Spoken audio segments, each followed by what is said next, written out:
నాకు జోలపాట పాడవా? నాతో గౌరవించి ఒక జోలపాట పాడవా? నన్ను ఒక ముద్దు పెట్టనే, నాతో గౌరవించవే, నన్ను చూడే, ఒక పలుకు పలికే. ఏమయ్యావే ఏమయ్యావే నిన్ను కోరి వచ్చా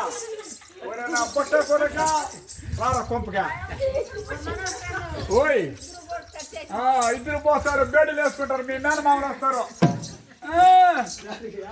వేసేదానికి లాంటి పట్ల ఓడగొడుతురు ఆడిపోతున్నావా మనిషి అంటారు తెల్లా? అవునా? తెల్లా కూర్చోకుండా